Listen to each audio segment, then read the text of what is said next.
Halo guys, welcome back to Rumput. Nah, sekarang kita sudah berada di malam Jumat, yang biasanya Rumput menceritakan tentang kisah-kisah horor. Minggu kemarin kita udah ngebahas tentang sekolah-sekolah terangker. Nah, sekarang agak berbeda, agak jauh lah dari tempat-tempat kayak gitu, gedung-gedung lama, gedung-gedung peninggalan Belanda kayak gitu-gitu, beda. Sekarang kita akan membahas tentang kasus-kasus kesurupan atau kerasukan terseram yang ada di dunia. Jadi kesurupan itu merupakan situasi di mana seseorang dirasuki oleh makhluk halus atau roh jahat. Untuk mengusir makhluk tersebut dilakukan sebuah ritual pengusiran setan yang kerap dikenal sebagai exorcism. Berbagai alasan timbul mengapa kesurupan itu bisa terjadi, mulai dari sebuah kutukan atau adanya gangguan-gangguan makhluk halus yang ada di sebuah tempat. Tanda-tanda kesurupan pun banyak macamnya ya.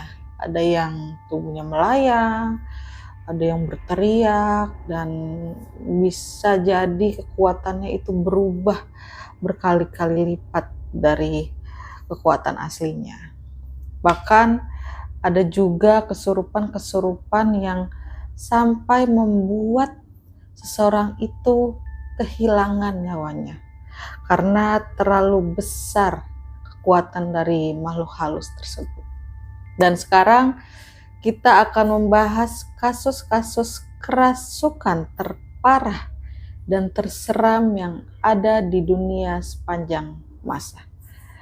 Yang pertama ada kerasukan Anneliese Michel.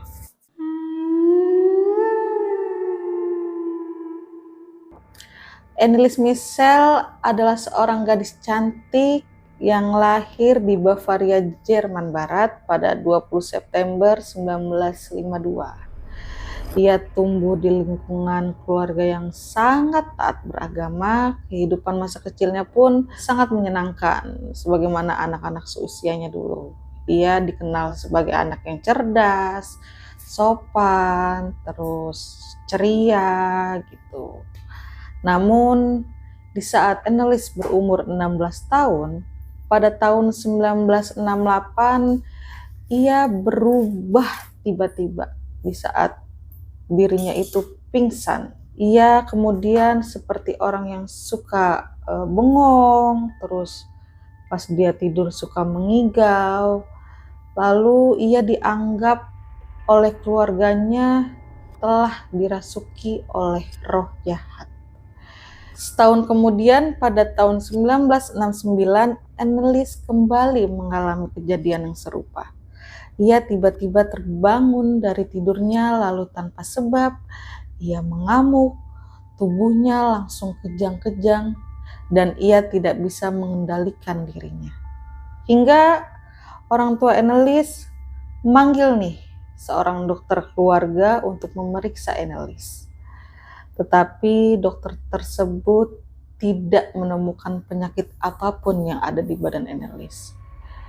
Dari tahun 1969 sampai 1972, Anneliese kembali mengalami hal yang serupa. Badannya kejang-kejang, terus dia mencoba untuk meriksa kembali ke dokter, tapi dokter langsung menyimpulkan bahwa Anneliese memiliki penyakit epilepsi. Dokter keluarga itu kemudian memberikan sebuah obat yang berdosis tinggi, tapi sayangnya obat-obatan tersebut ternyata sama sekali tidak membantu perkembangan kesembuhan si Anneliese. Anneliese sempat diperiksa juga oleh dokter lain yang bernama Dr. Vogt, di mana ia merupakan seorang ahli syaraf. Saat itu Anneliese melakukan pemeriksaan otak, tapi sayangnya nggak ada apa-apa tuh di kepalanya, nggak ada kerusakan, nggak ada gangguan atau apalah kayak gitu. Pada tahun 1973, ketika Annelies berusia 21 tahun, hal-hal misterius mulai muncul dan mempengaruhinya. Annelies mulai mendengar ketukan pintu di kamarnya setiap malam, sehingga adik-adiknya pun juga ikut tuh mendengarnya tuh. Nggak cuma Annelies doang yang dengar ketukan pintunya. Terus Annelies bersaksi bahwa ia sering melihat wajah-wajah iblis yang ada di dalam tubuhnya.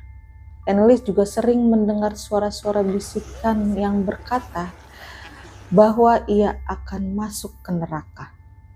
Pada suatu hari, sang ibu melihat Annelies menatap lama patung Bunda Maria yang berada di kamarnya dengan mata yang berubah menjadi hitam. Tidak hanya itu, ibunya juga seakan melihat tangan Annelies berubah. Ia seperti mempunyai cakar yang panjang, sehingga ia bisa menggaruk dan melukai tangannya. Pada tahun 1973 itu juga, Annelies mengalami depresi berat nih. Ia berniat untuk bunuh diri karena ia mungkin merasa kelelahan, capek akan kerasukan-kerasukan yang ia alami.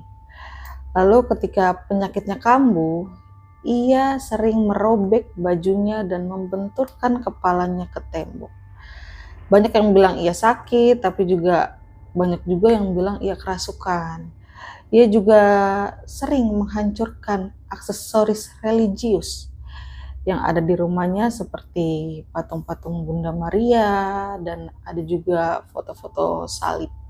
Semakin hari perilakunya semakin aneh. Annelies tiba-tiba menjilat urinnya sendiri yang berada di lantai, lalu ia memakan batu bara, terus dia mencoba merobek pakaian yang ia pakai. Dia juga melolong seperti anjing dan memakan laba-laba. Pada saat itu, badan Annelies yang sudah mengalami penurunan yang sangat drastis, Annelies bisa menghancurkan satu buah apel dengan sekali genggam hingga apel tersebut hancur.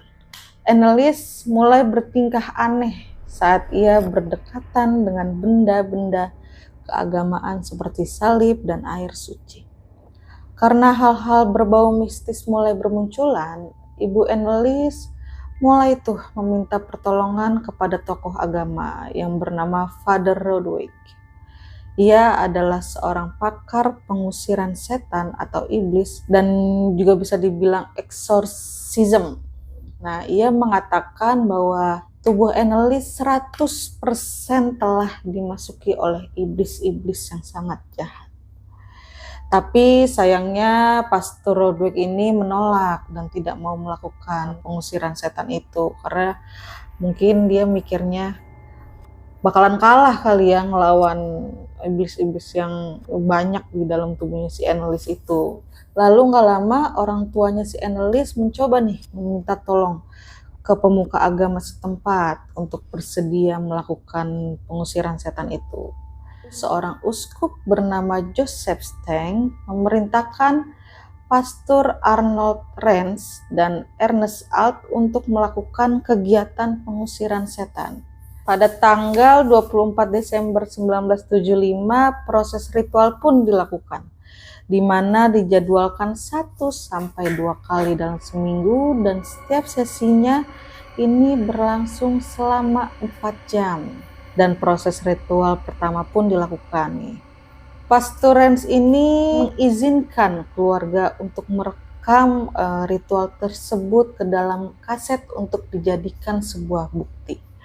Saat melakukan ritual dan ditanya oleh pendeta itu siapa iblis yang ada di dalam tubuhnya Annelies, Annelies pun menjawab bahwa di dalam tubuhnya itu ada iblis yang bernama Judas, Nero, Cain, Hitler, Lucifer, and Fleshman. Nah, ini adalah suara-suara iblis yang ada di dalam tubuh Annelies.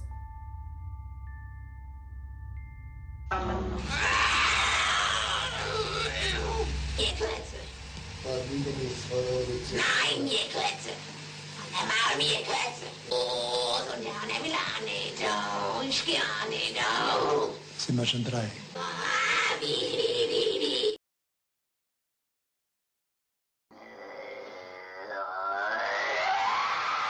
Als Kind Gottes. Ich hab dein Maul erschlagen.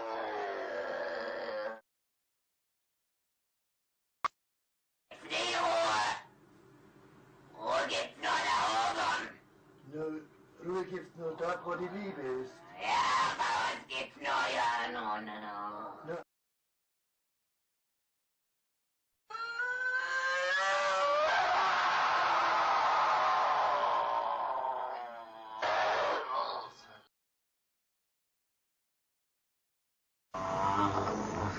Die müssen in eigenen Seminaren ausgebildet werden, die dürfen nicht auf die anderen Universitäten. Kapiert?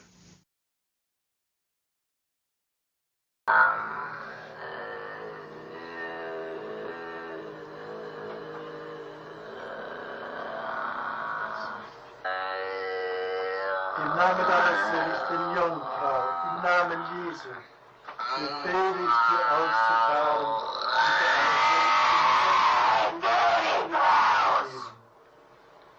Im Namen des dreifaltigen Gottes, des Vaters, im Namen des dreifaltigen Geistes, befehle ich dir auszufahren und nicht.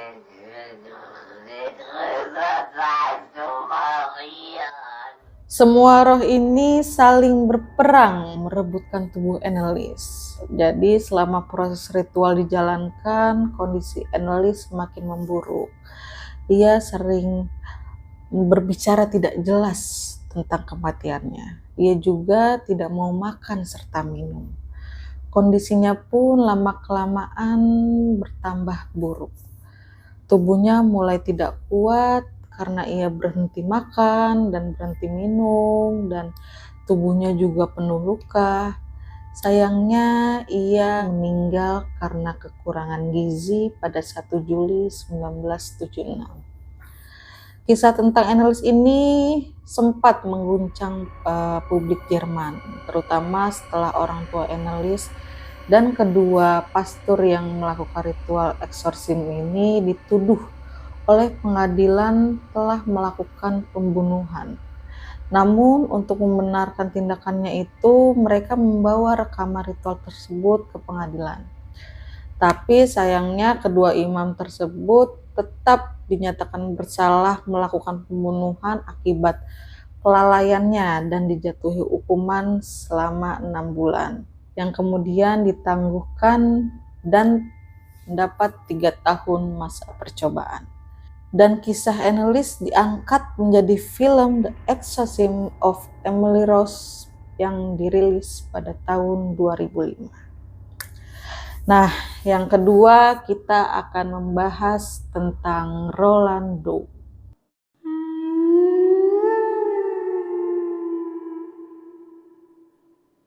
Kisah ini bermula sekitar tahun 1949, di mana tinggal sebuah keluarga berketurunan Jerman di pinggir bandara Maryland di Amerika Serikat. Keluarga ini mempunyai anak laki-laki yang bernama Roland Doe. Ia berusia 13 tahun. Mungkin karena ia tidak mempunyai adik, tidak punya kakak, Roland menjadi anak yang sering murung, suka menyendiri. Tapi ia mempunyai seorang bibi yang bernama Harriet. Dan Ronald ternyata memang hanya dekatnya sama bibi Harriet karena keluarganya itu merupakan keluarga yang sering bertengkar gitu. Harriet merupakan seorang spiritual dan sering mengajak Roland mempelajari tentang hal-hal supranatural, termasuk cara menggunakan papan Ouija. Namun setelah berapa lama bibinya itu meninggal. Disitulah Ronald merasa sangat sedih dan terpukul karena orang yang ia sayang satu-satunya ini telah meninggalkannya. Keanehan bermula tidak lama selepas bibi Harriet meninggal dunia. Roland yang saat itu masih bersedih mencoba menghubungi roh Bibi Herit dengan menggunakan papan Ouija. Tapi yang datang malah bukan Bibi Herit, malah roh-roh jahat yang lainnya nih. Dan disitulah kejadian-kejadian aneh mulai muncul. Bermula pada Januari 1949, terdengar suara bunyi dinding dicakar. Terdengar juga suara hentakan kaki di lantai 2. Bahkan barang-barang di dalam rumah itu suka bergerak sendiri.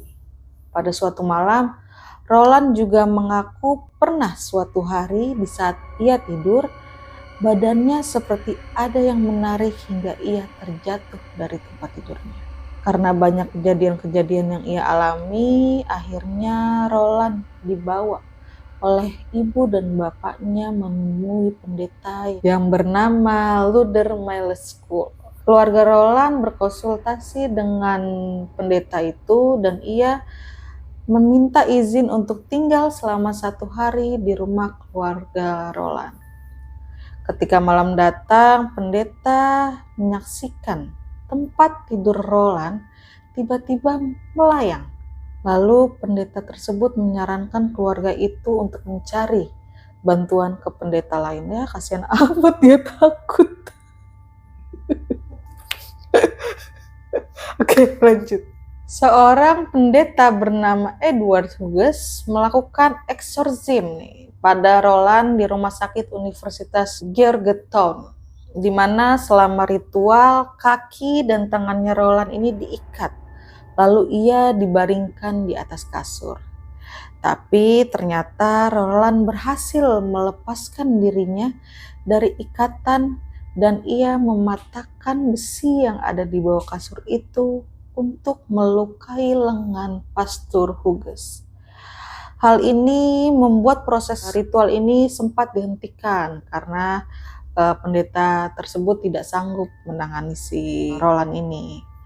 Setelah itu, orang tua Roland menghubungi pendeta bernama Raymond J. Bishop. Lalu pendeta Bishop ini mencatat seluruh kejadian dalam catatan rincinya.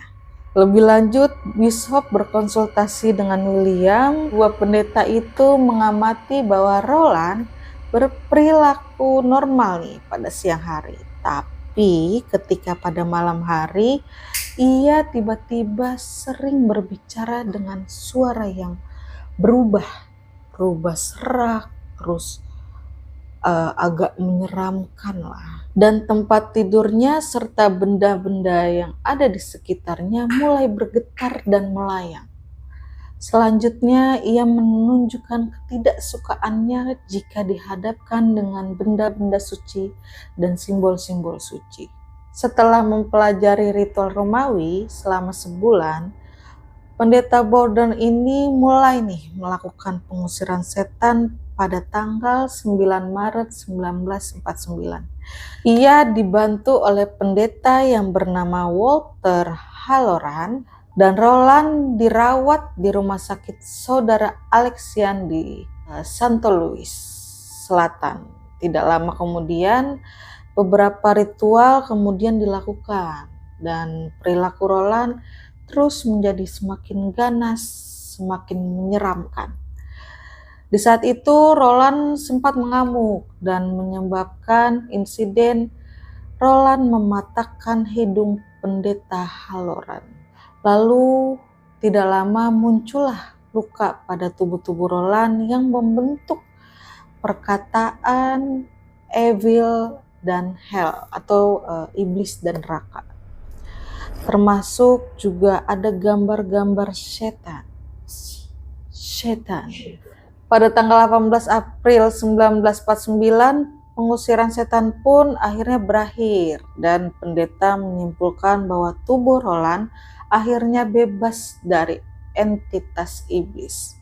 Akhirnya Roland kembali ke kehidupan seperti biasa nih, dan catatan resmi pendeta tentang kunjungannya ke Santo Louis disembunyikan oleh para pendeta-pendeta yang terlibat dalam ritual pengusiran setan itu.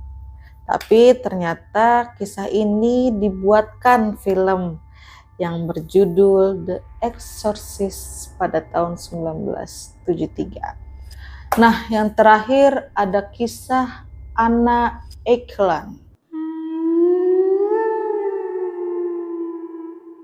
Kisah ini adalah kisah eksorsim pada abad ke-20. Wah, abad ke-20 berarti tahun berapa tuh? 1920-an kali ya. Kisah-kisah ini dibuat menjadi film. Begitu. Kasus Anna Eklund merupakan kasus yang dianggap sebagai salah satu eksorsisme paling terkenal di Amerika Serikat. Bahkan saking terkenalnya kisah tersebut, kisah ini dibuatkan film berjudul The Exorcism of Anna Eklund yang dirilis pada tahun 2016. Menariknya, Anna Eklund ini ternyata bukan nama aslinya, melainkan nama aslinya itu adalah Emma Smith. Nama samaran ini diyakini untuk melindungi identitas tokoh asli pasca pengusiran setan pertama. Sedikit yang diketahui secara pasti tentang kehidupan Anna, ia lahir pada tahun 1882 di Marathon, Wisconsin, Amerika Serikat. Ibunya diyakini telah meninggal dunia pada tahun 1890. Di saat ibunya Anna meninggal, Anna tinggal bersama ayahnya yang suka melakukan kekerasan dan sangat menyukai alkohol. Meskipun begitu, Anna adalah seorang anak yang sangat religius dan ia rajin pergi ke gereja. Tapi sebelum pada akhirnya pada umur 14 tahun ia mulai berhenti berangkat ke gereja. Berhentinya Anna ke gereja ini bukan tanpa alasan. Pasalnya dia mengaku bahwa ketika ia masuk ke gereja, ia merasakan perasaan marah. Jadi gelisah gitu hawanya gitu kalau misalkan dia mau lakuin ibadah. Ketika dia mendengar khotbah gereja, ia akan memikirkan hal-hal yang sadis dan tidak manusiawi. Pikirannya terus berpikiran nih, negatif. Ketika ia mendengar dan mencium bau-bau tentang religius. Mendengar permasalahan ini, seseorang didatangkan untuk berkonsultasi dengan Anna. Nah, orang itu adalah Pastor Theophilus Ratzinger. Pastor berharap bahwa pemikiran-pemikirannya itu hanyalah bentuk dari batin labilnya si Anna nih, karena ia masih remaja.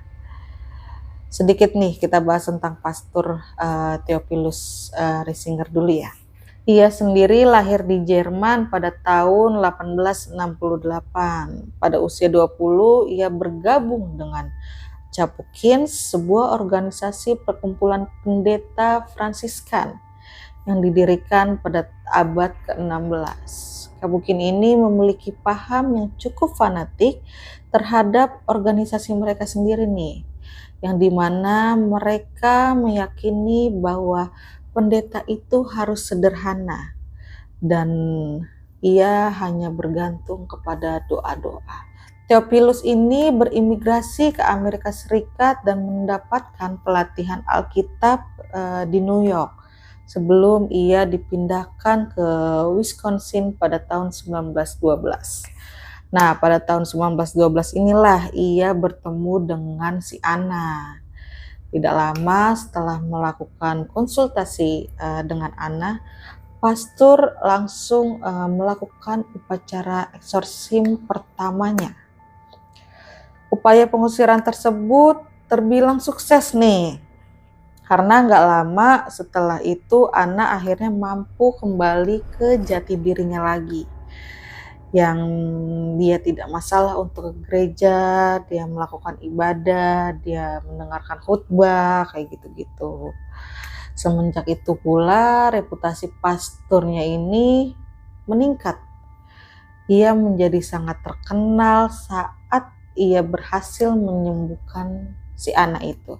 Semenjak itu ia berhasil melakukan 19 upacara pengusiran setan kepada bermacam-macam golongan tanpa kegagalan satupun.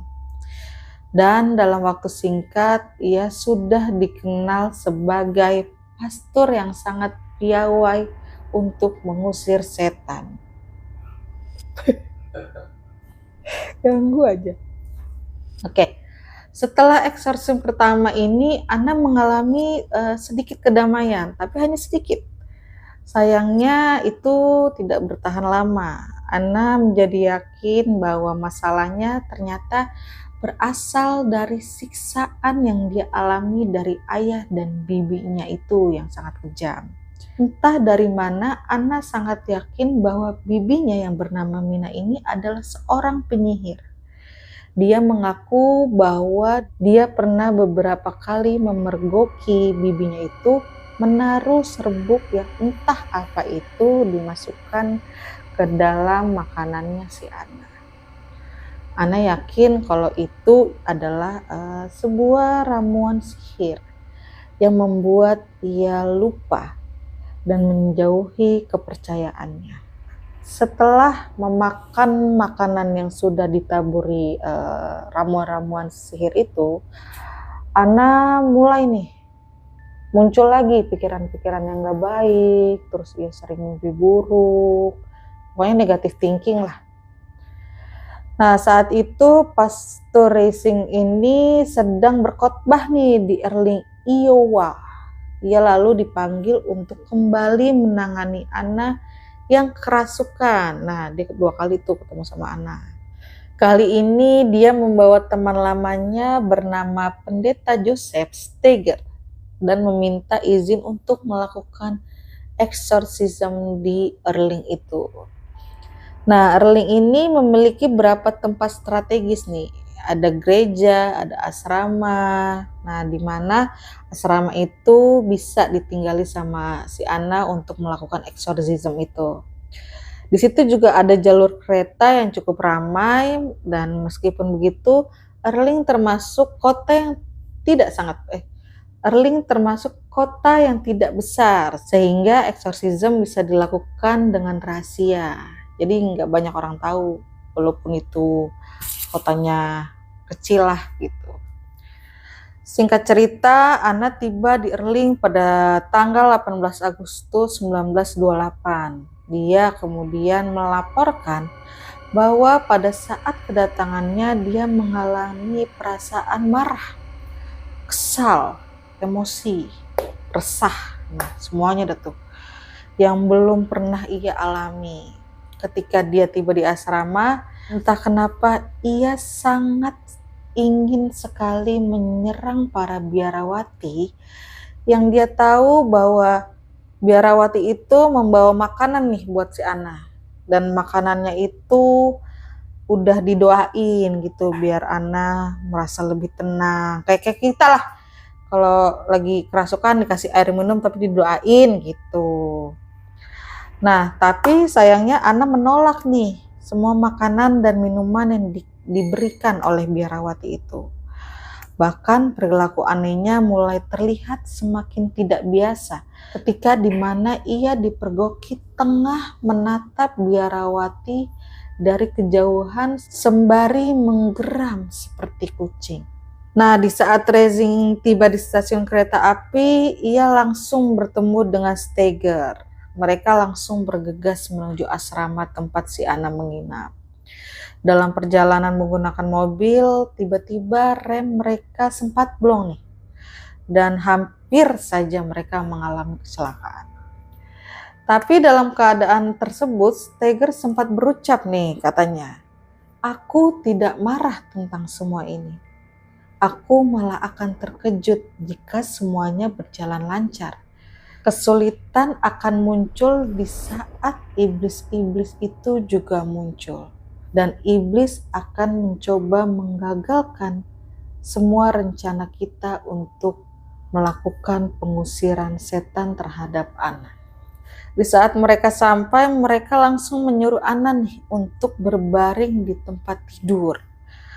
Tapi posisinya kaki sama tangannya Ana diikat nih di ranjang besi. Zaman dulu kan kasur-kasur kayak gitu kan ada ranjang besi kan, dibuatnya dari ranjang besi.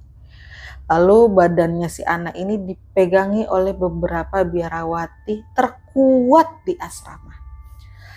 Langsung pastor ini memulai ritual pengusiran setan. Dan mata Ana terpejam nih, seperti ia habis dibius total, nggak sadar gitu. Dan tiba-tiba Ana bangun nih dan mengamuk serta memberontak hingga ia mengalahkan biarawati-biarawati yang menggenggam tubuhnya itu. Tidak sampai di situ, Ana mencoba menyerang pastor tersebut. Tapi alhamdulillahnya Ana dipegang kembali oleh biarawati-biarawati itu. Langsunglah tuh Ana berteriak tuh, teriak, wah kayak orang kesetanan lah kayak gitu. Ketika sang pendeta memerintahkan Ana untuk berhenti, ia mulai makin ngamuk, makin teriak, makin marah dah tuh. Ia langsung berbicara dalam bahasa Inggris, Jerman, Latin. Ia mengaku di dalam tubuhnya itu ada beberapa iblis nih, bernama Beelzebub dan Judas. Dan Ana juga sempat mengaku menjadi bibinya sendiri, yaitu si Bibi Mina itu. Eksorsisme ini berlangsung hingga 23 Desember dan berlangsung selama 3 sesi yang berbeda. Di saat ritual berlangsung, Ana mengalami gejala-gejala yang mengerikan, seperti ia memuntahkan cairan perut bersamaan dengan benda-benda yang sangat mustahil dikonsumsi oleh manusia. Terkadang saat ia dibacakan ayat-ayat kitab, tubuhnya tiba-tiba melengkung secara aneh. Begitu. Dia apa sih namanya nih? Kayang. Kayang. Serem juga. Pastor Steger ini pun lama-kelamaan semakin khawatir dengan keadaan Ana. Karena badannya itu lama-kelamaan banyak yang biru gitu, banyak yang luka-luka. Dan akhirnya Pastor Steger menyarankan agar pengusiran setan ini dipindahkan ke gereja. Tapi sayangnya saran itu tidak dilaksanakan. Puncaknya adalah pada tanggal 23 Desember dan tepat pada jam 9 malam. Ana tertawa kencang dan badannya tiba-tiba kejang. Ana mengeluarkan kata-kata kasar, mencaci, ya pokoknya ngamuk lah. Dia sempat mengeluarkan kata-kata mengejek Tuhan. Butuh waktu beberapa jam sampai Pastor Resinger akhirnya menyelesaikan upacara pengusiran setan dan berhasil mengusir iblis yang ada di dalam tubuh Ana. Alhamdulillah. Alhamdulillah. Selesai. Panjang ya ceritanya, tapi menurut kalian yang serem yang bagian mana nih kerasukannya? Kalau aku sih yang pertama tuh si Annelies Michel sama si Rolando. Itu kalau Annelies Michel kasihannya dia nggak kuat badannya sampai meninggal dunia. Ya iyalah jelas orang ada 6 iblis di badannya. Siapa yang tahu Lucifer kayak gitu-gitu? Tahu kan Lucifer itu ya yang aku tahu tuh dia adalah iblis terkuat di dunianya lah pokoknya. Istilahnya ketuanya, ketua geng guys. Gitu.